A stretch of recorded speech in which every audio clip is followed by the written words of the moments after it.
ما به إلا العافية، يلا مشينا للمستشفى. ما أجمل صفحات البر هذه تجعلنا نتقازم عندما نذكر بعضا من صور برنا المزعوم.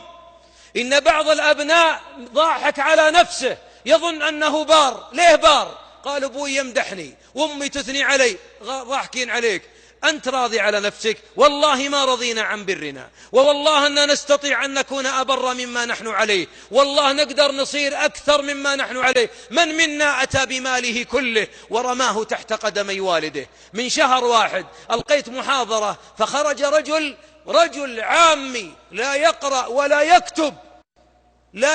ولا يكتب. لأننا ليه دائما ركز عامي؟ لأن بعض أبنائنا انشغل بدراسته ووظيفته وزوجته عن باب جنة ربه، ولذلك رغم أنفه وثم رغم أنفه، منزوع بركة الوقت، منزوع بركة المال، منزوع بركة الأبناء، مغموم باب الجنة وتذهب عن باب، تطرق الباب غير باب الجنة. بعض أبنائنا تعلم لكنه تعلم الأنانية، تعلم أن يعيش لنفسه ويعيش لعياله، وما علم المسكين أنه ما بذر سيحصده من أبنائه. ابذر تحصد، بروا آباءكم تبركم أبناؤكم. رجل عندما كنت تتكلم عن المال وأن المال ليس لك، واسمعوني أنا ابن وابوي من فضل الله على قيد الحياة، الله يطول في أعماركم وعمره على الطاعة ويغفر للموتى منهم. المال الذي عند الأبناء لآبائهم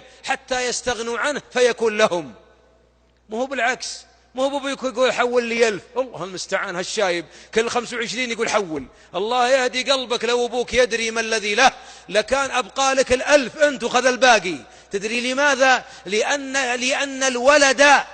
لأن الولد من كسب أبيه، والحبيب يقول أنت ومالك. ما قال مالك، قال أنت قبل المال، وأنت أغلى من المال، ومع ذلك أبوك يملكك، فكيف بمالك الذي عندك؟ إذن أحبابي، هذا الرجل لما سمع هذا الحديث كان والده بحاجة إلى مال، ويقول البيت اللي ببنيه في الرياض أزين من بيت أبوي، وسيارتي أزين من سيارة أبوي، وثوبي يجمل من ثوب أبوي، فاستحييت من الله.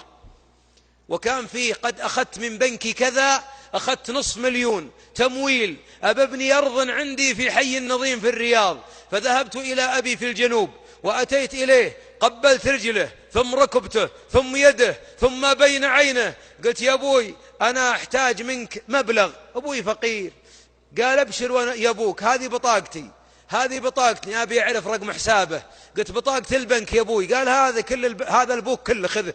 قال فذهب، قال وانا ابوك ما في الحساب الا 10,000، خلي ويمك 1000 ولا 2000 والباقي يفداك. الآباء لا زالوا يعطون والأبناء يستجدون، ويا طول الليل شايب لا زال يكد على رجال أكبر منه، وكل ما صقها عدله انقلبت مع ذا الولد عوجة، نسأل الله العافية. قال فذهبت إلى البنك، ثم لما فتح أودعت فيه 500,000 ريال كامل التمويل الذي أتاني من البنك. والله ما بقي في حسابي يا شيخ إلا 300 ريال. ثم أتيت بالبطاقات وأعطيتها أبوي وحبيت يده، قلت يا أبوي أبدلك الله بال10,000 500,000.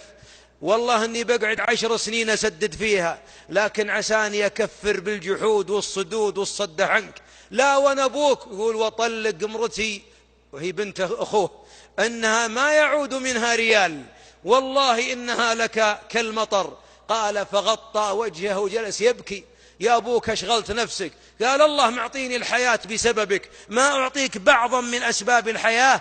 أحبابي، اللي ما ينظر للوالد أنه جنة والأم جنة يعيد ترتيب الأولويات، ملخبط وضايع. تدرون لماذا أبناءنا لا يبروننا؟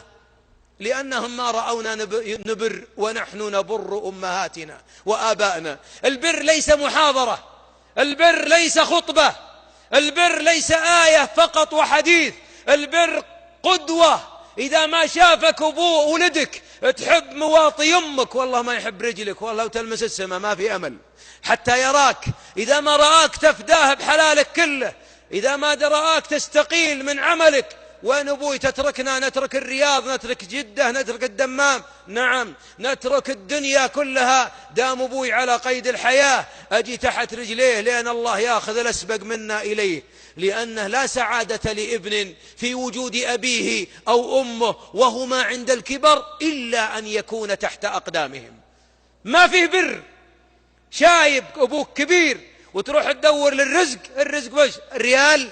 الرزق والله عند الله، ولن يعطيه ربي لعدو لنفسه غاب عن أم أو أب. السعادة كل السعادة أن يرى أحدهم كان يصب القهوة عنده ضيف من الأضياف، عنده ضيف ودخل البيت، يقول فلما جلست على الأرض ومعي الدلة صبيت الفنجال، فلما قدمته دخل ابني يحبو على ركبتيه ويديه، ابنه عمره 2 يقول يمشي لكن حبى حتى أتى إلي وأنا متربع وقدمي قد خرجت، فقام وقبل قدمي، فالتفت إليه وقبلته، ولد صغير ولدي. قال فلما غيرت قدمي، غير التربيع، بدل الرجل اليمنى طالعة طلع اليسرى، الولد الصغير سوى ديور على أبوه من وراء وقبل قدمه اليسرى. فقال الضيف يا مسلم أنت ويا ولدك معجبك أن شفتيه تلوث بلعابها على قدمك، يعني كف رجلك يا أخي، لا تخلي ولدك يقبل. قال أنت وش محرق رزك، يعني أنت وش لقفك؟ هذا ابني وأنا والده، وابن يقبل قدم أبيه. قال بس والله أنا ما تعودت أرى هذه المناظر. قال مسكين محروم، أنا والله ابني عمره 2 لم أطلب منه يوما أن يقبل قدمي، لكنني عندي وأمي في الدور الأرضي لأني ما بيها ترقى في الدور الثاني، ركبتيها لا تتحمل الصعود، وأمي لا أوقظها إلا بالحبو، ماني بمشي خايف أن تسمع ضرب قدمي فتستيقظ، فأحبو حتى آتي إلى قدمها وهي نائمة فأقبلها، فإذا شعرت ببرودة الشفتين على القدمين استيقظت. قالت محمد يا مرحبا والله بقرة العين. قال فرآني أحبو فحبى ورآني أقبل فقبل، ما أمرته. تبغى